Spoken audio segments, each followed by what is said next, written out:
नमस्कार।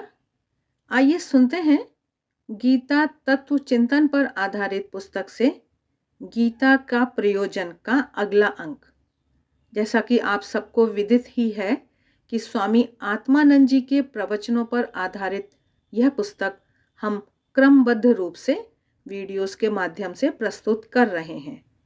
तो इससे पहले वाले वीडियो में हमने गीता के प्रयोजन पर देखा कि महाराज ने बताया कि गीता कैसे रत्नों की खान है और गीता का वास्तविक प्रयोजन मोहनाश है। जब तक हम अपने अंदर परिवर्तन नहीं करेंगे तब तक हम शांति पाने के अधिकारी नहीं होंगे। शमशान वैराग्य की बात का उल्लेख करने के पश्चात महाराज बताते हैं कि भगवान श्री कृष्ण अर्जुन को बार बार एक ही बात कहते हैं, युद्धस्व, अर्जुन तू युद्ध कर। आइए अब हम सुनते हैं कि गीता की टेक युद्धस्व। महाराज बताते हैं कि गीता मनुष्य को संसार में रहना सिखाती है।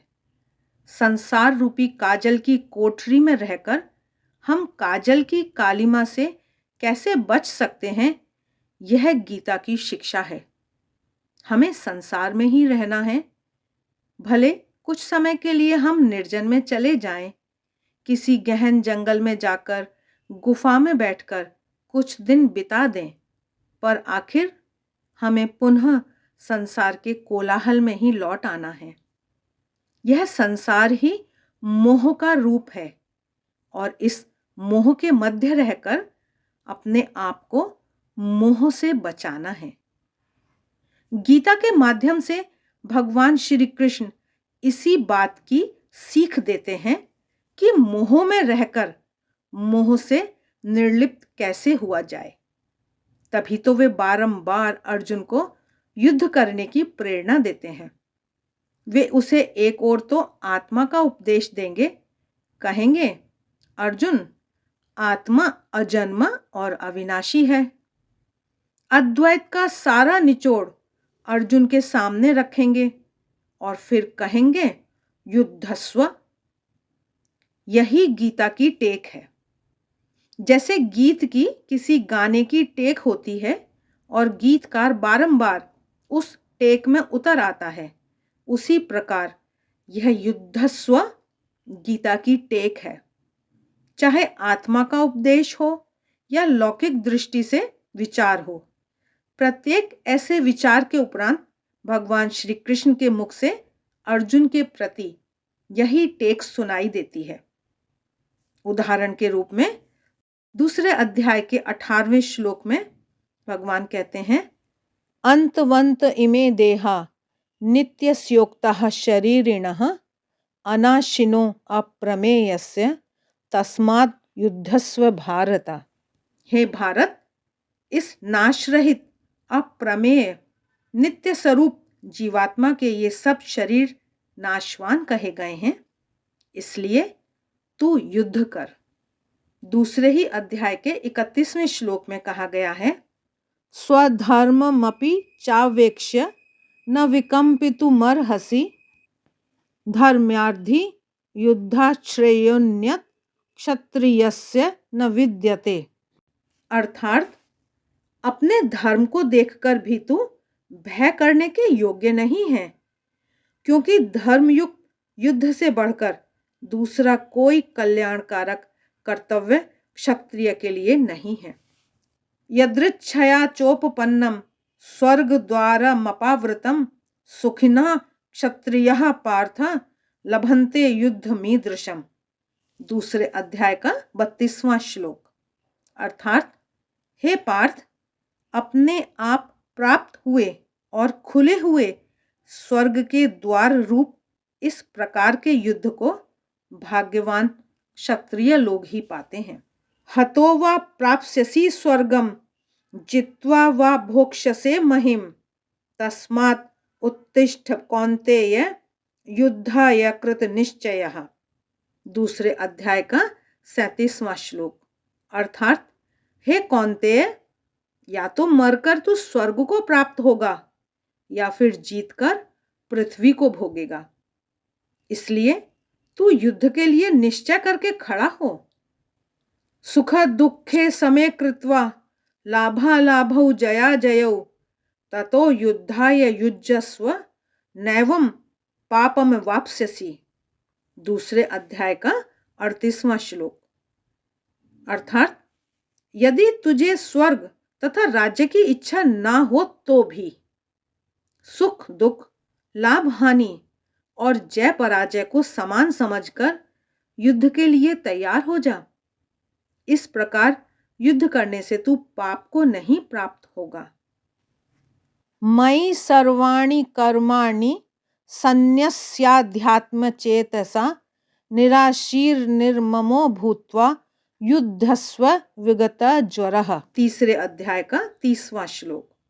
अर्थात हे अर्जुन, तू ध्याननिष्ठ चित्त से समस्त कर्मों का मुझ में समर्पण करके आशा, ममता और संताप को त्याग कर युद्ध कर। तस्मात् सर्वेषु कालेषु मामनुस्मर युध्य च मय्यर्पित मनोबुद्धिर मामे वैश्यसि असंशयम। 8वें अध्याय का 7वां श्लोक। अर्थात हे अर्जुन, तू सब समय निरंतर मेरा स्मरण कर और युद्ध कर। इस प्रकार मुझ में अर्पित किए हुए मन बुद्धि से युक्त हुआ निसंदेह तू मुझी को प्राप्त होगा। द्रोणम च भीष्मम च जयद्रथम च कर्णम तथान्यानपि योध वीरान मया हतांस्त्वं जहिमा व्यथिष्ठा युद्धस्व जेतासि रणे सपत्नान। 11वें अध्याय का 34वां श्लोक। अर्थात हे सव्यसाचिन, इन द्रोणाचार्य, भीष्म पितामह, जयद्रथ, कर्ण एवं अन्य और भी अनेक शूरवीर योद्धाओं को जो मेरे द्वारा पहले से ही मारे जा चुके हैं, तू मार।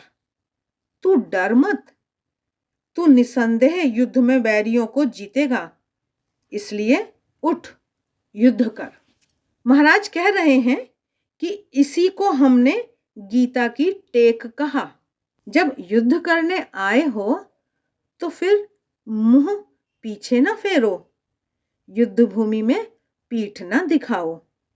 हम भी तो अर्जुन के समान युद्ध में रत हैं। जैसे अर्जुन 2 सेनाओं के बीच में खड़ा था, उसी प्रकार हम भी 2 सेनाओं का सामना कर रहे हैं। हमारे भीतर सतत महाभारत चल रहा है। अर्जुन का महाभारत तो 18 दिन में समाप्त हो गया, पर हमारे भीतर का महाभारत जाने कितने जन्मों से अनवरत चला हुआ है। हमारे भीतर भी 2 सेनाएं हैं।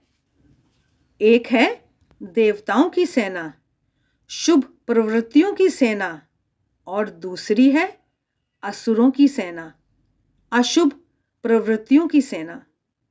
देवासुर संग्राम प्रत्येक मनुष्य के अंतर में चला हुआ है और हम भी अर्जुन की तरह बीच में खड़े हैं।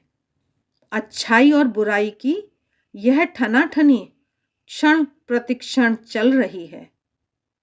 हमारे भीतर आत्मा की आवाज उठती है, फिर शैतान भी अपने बोल सुनाता रहता है। आत्मा की आवाज हमें कुपथ में जाने से रोकती है, हमें सावधान करती है कि कहीं असुरों के फंदे में पड़ न जाना। वह हमारा सही सही मार्गदर्शन करती है, पर शुभ की यह आवाज बहुधा क्षीण होती है, कमजोर होती है। दूसरी ओर अशुभ मानो बुलंद आवाज में हमसे कहता है, अरे यह क्या अच्छाई अच्छाई की रट लगा रखी है? संसार में अच्छाई कहीं है भी?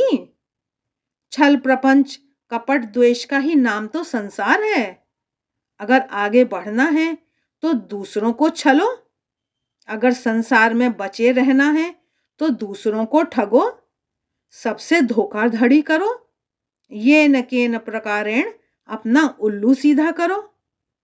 और हम इन दोनों आवाजों के बीच अर्जुन के समान भ्रमित से होकर खड़े हो जाते हैं। हमें कुछ सूझ नहीं पड़ता। बलात् हमारे पैर असुर सेना की ओर खींचने लगते हैं। तब मन के किसी अज्ञात कोने से एक धीमा सा स्वर सुनाई पड़ता है, मैं तुम्हारा शुभाकांक्षी हूं, मैं तुम्हारे भीतर का शुभ हूं, देवता हूं। भले अभी शिथिल हूं, पर पूरी तरह सोया नहीं हूं। जिस रास्ते तुम कदम बढ़ा रहे हो, उससे तुम्हारा अमंगल ही होगा। और तब हमारे पैर ठिठक जाते हैं। हृदय के भीतर मंथन होने लगता है। एक ओर संसार के सुनहले सपने, तड़क भड़क का प्रलोभन, आमोद प्रमोद का जीवन, इंद्रियों को उत्तेजित और तृप्त करने के साधन, और दूसरी ओर जीवन के शाश्वत मूल्यों की झांकी, इंद्रियों और मन के स्वामी बनने का दृश्य, त्याग और संयम का जीवन। और इन दोनों के बीच हम पिसने लगते हैं। आगे महाराज गीता के उपदेश का लाभ किसे, इस विषय पर चर्चा करते हुए कहते हैं कि यहीं से हमारी साधना शुरू होती है और हम गीता के उपदेश सुनने के अधिकारी बनते हैं। गीता का उपदेश सुनने का अधिकार उसे है जिसे अपने भीतर ये दोनों आवाजें सुनाई देती हैं और जो कुपथ को छोड़कर सीधे रास्ते पर चलना चाहता है। वैसे तो गीता की पुस्तक 5 पैसे में उपलब्ध है, कोई भी व्यक्ति उसे खरीदकर पढ़ ले सकता है, पर किसी ग्रंथ को पढ़ लेने से ही उसके मर्म को समझने की योग्यता नहीं प्राप्त हो जाया करती। गीता या धर्मशास्त्र उनके लिए नहीं है जो दानव की आवाज में बह जाते हैं, अपने को अशुभ की प्रवृत्तियों में बहा देते हैं। गीता उनके लिए है जिनके भीतर का देवता जाग गया है। इस देवता को पुष्ट करना ही, इस देवता को ताकतवर बनाना ही गीता का प्रयोजन है। जिनके भीतर इस देवता को पुष्ट करने की कामना जगी है, वे विवेकी हैं, सुधी हैं और इसीलिए गीता रूपी दुग्धामृत का पान करने के अधिकारी हैं। अर्जुन के भीतर अचानक युद्ध स्थल में यह मंथन शुरू हो गया। जो हलचल उसके जीवन में कभी नहीं आई थी, वह अचानक युद्ध क्षेत्र में उभर उठती है। दानव देवता का मुखौटा पहनकर उसके मन की आंखों के सामने खड़ा हो जाता है और उससे कहता है, अपने ही हाथ से अपने आत्मीय स्वजनों को मारोगे, अपने पूज्य गुरुजनों का वध करोगे। अरे अगर कौरव ही राजा बन जाते हैं तो क्या हुआ, आखिर वे तुम्हारे भाई ही तो हैं। और अर्जुन इस झांसे में पड़ जाता है। वह भूल जाता है कि वह न्याय की रक्षा हेतु युद्ध करने आया है। भूल जाता है कि कौरव दल अन्याय का प्रतिनिधित्व करते हैं। वह युद्ध छोड़कर भिक्षा द्वारा जीवन यापन की बात करने लगता है। बस उसके भीतर मंथन शुरू हो गया और वह गीता के उपदेश सुनने का अधिकारी बन गया। यही अर्जुन महाभारत युद्ध के पश्चात एक दिन भगवान श्री कृष्ण से गीता एक बार पुनः सुनाने का आग्रह करता है, पर भगवान कृष्ण उसके अनुरोध को टाल देते हैं। युद्ध के पश्चात पांडवों के अच्छे दिन आए हैं। अर्जुन निश्चिंत है और संसार के सुखों का उपभोग कर रहा है। एक दिन भगवान कृष्ण के साथ वह टहलने निकलता है। एकांत स्थान में प्रकृति की शोभा निहारते हुए दोनों बैठे हैं। कई प्रसंग उनके वार्तालाप में उठ रहे हैं। अचानक अर्जुन भगवान कृष्ण से अनुरोध के स्वर में कहता है, भगवान, आपने युद्ध भूमि में गीता का जो अपूर्व गायन किया था, उसे एक बार पुनः सुनने की इच्छा है। तब तो मेरा मन अत्यंत चंचल था और कई प्रकार की विपत्तियों से घबराया हुआ था। आपने तब जो कुछ उपदेश दिया था उसे मैं अच्छी तरह ध्यान लगाकर सुन ना सका और अब वह सब मैं भूल भी गया हूँ। अब तो आपकी कृपा से मेरी सब चिंता दूर हो गई हैं और मेरा मन भी आनंद में है। यदि एक बार पुनः वही उपदेश सुना दें तो बड़ी कृपा होगी। उत्तर में भगवान श्री कृष्ण ने कहा था, न शक्यम तन्मया भूयः तथा वक्तुम अशेषतः परम ही ब्रह्म कथितम योग युक्तेन तन्मया। अर्थात हे अर्जुन, उस समय मैंने अत्यंत योग युक्त अंतःकरण से उपदेश किया था। अब संभव नहीं कि मैं वैसा ही उपदेश फिर कर सकूं। श्री कृष्ण के इस कथन का क्या तात्पर्य है? यही कि गीता का उपदेश करते समय भगवान कृष्ण ब्रह्म तन्मयता की स्थिति में थे, समाधि की अवस्था में थे। अर्जुन के हृदय के मंथन ने कृष्ण के गुरु भाव को जागृत कर दिया था। अर्जुन को सुनने की स्थिति में देखकर कृष्ण का मन योग की उच्च स्थिति में जाकर आरूढ़ हो गया था। शिष्य जब विह्वल होकर गुरु के शरणागत होता है तब ईश्वर गुरु के माध्यम से शिष्य पर कृपा करते हैं। परिस्थितियों से घबराकर अर्जुन भगवान श्री कृष्ण की शरण जाता है और कहता है, शिष्यस्तेहम शाधिमाम त्वाम प्रपन्नम। मैं आपका शिष्य हूं, आपकी शरण आया हूं, मुझे शिक्षा दीजिए। और भगवान श्री कृष्ण शिष्य की यह विह्वलता, यह कातरता देखकर विगलित हो जाते हैं और योग युक्त हो जाते हैं। योग युक्त होने का अर्थ है समाधि का अनुभव करना, और समाधि में मनुष्य स्थिर हो जाता है। पर यहाँ कृष्ण के रूप में हम ऐसे अद्भुत पुरुष को देख रहे हैं जो समाधि में गीता का गायन करता है। महाराज कह रहे हैं कि इसलिए मैं गीता की भाषा को समाधि की भाषा कहता हूं। गीता के समस्त उपदेश समाधि की भाषा में दिए गए हैं। वे ऋषि प्रसूत उपनिषद मंत्रों के समान भगवान के द्वारा देखे गए मंत्र हैं। इसलिए जब अर्जुन श्री कृष्ण से एक बार पुनः गीता सुनाने का आग्रह करता है तब वे कहते हैं कि अब वह संभव नहीं है। तब युद्ध क्षेत्र में कृष्ण अर्जुन की मनस्थिति को देखकर योग की उच्च अवस्था में आरूढ़ हो गए थे। तब अर्जुन यथार्थ अर्थों में श्रोता के गुणों से युक्त था। आज उसमें यथार्थ श्रोता की पात्रता नहीं है। आज जो कुछ वह कृष्ण से पूछ रहा है उसमें तब का सा ताप नहीं है, विकलता नहीं है। आज उत्सुकतावश वह पूछ रहा है। और आध्यात्म की विद्या, यह गूढ़ योग उन लोगों के लिए नहीं है जो केवल उत्सुकतावश इसके पीछे जाते हैं। आज अर्जुन के प्राणों में खलबली नहीं है, इसीलिए कृष्ण गीता का फिर से उपदेश नहीं करते। भगवान कृष्ण बड़े उदार हैं। वे अर्जुन से ऐसा नहीं कहते, अर्जुन आज तुझ में गीता सुनने की पात्रता नहीं है इसलिए नहीं सुना रहा हूं। बल्कि कहते हैं, मुझ में ही सुनाने की पात्रता नहीं है, आज मेरा चित्त योग युक्त नहीं है। वे शिष्य का दोष अपने सिर मढ़ लेते हैं। तो गीता उनके लिए है जिनके भीतर मंथन प्रारंभ हो गया है। इसका तात्पर्य यह नहीं कि यदि व्याकुलता ना हो, यदि भीतर मंथन ना हो तो गीता पढ़ी ही ना जाए। गीता का पाठ तो सभी अवस्थाओं में किया जा सकता है।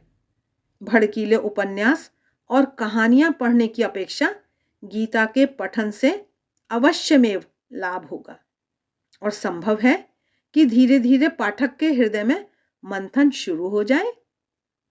पर गीता पाठ का वास्तविक लाभ उन्हें होता है जो संसार के द्वंद्वों से विकल होकर राह की खोज में है, जो सचमुच इंद्रियों और मन की गुलामी से थक गए हैं तथा इस गुलामी का खात्मा कर देना चाहते हैं। कई लोग केवल पाठ के लिए गीता का पाठ करते हैं। वे पूजा उपासना का एक क्रम बना लेते हैं जिसके अंतर्गत रामायण या गीता का नित्य पारायण भी होता है। यह कोई गलत बात नहीं है, यह अच्छा ही है, पर इस पारायण को ही सब कुछ समझ लेना गलत बात है। केवल पारायण किया जाए और अर्थ की ओर ध्यान न हो तो ऐसा पारायण विशेष लाभदायक नहीं होता। वैसे तो तोते को भी रामायण या गीता का अंश रटा देने से वह रामायण की चौपाइयाँ और दोहे बोल लेगा, गीता के श्लोक दोहरा देगा, पर उससे क्या? जब उस पर बिल्ली झपटेगी तो वह टैंटे ही करेगा, रामायण और गीता के बोल भूल जाएगा। हम भी अधिकांशतः तोते के समान होते हैं। बहुत से उपदेशों को दोहरा तो लेते हैं, पर जब व्यावहारिक जीवन में उन उपदेशों को उतारने का समय आता है तो हम तोते के समान टैं-टैं करने लगते हैं। इससे यह न समझ लेना चाहिए कि गीता का पारायण व्यर्थ है। तात्पर्य यह है कि पारायण के पीछे भाव होना चाहिए, जीवन के शाश्वत मूल्यों को समझने का भाव, जीवन संग्राम को समझने का भाव, हृदय में चलने वाले देवासुर संग्राम में देवों को विजयी बनाने का भाव। यदि यह भाव हमें पारायण के लिए प्रेरित करता है तो हम सही रास्ते पर कदम बढ़ा रहे हैं। आशा है आज का यह प्रसंग आपको अच्छा लगा होगा। देवाक्षर को सब्सक्राइब करें, मित्रों के साथ शेयर करें। मिलते हैं फिर किसी और वीडियो में, तब तक देखते रहिए देवाक्षर। आप सभी का बहुत बहुत धन्यवाद।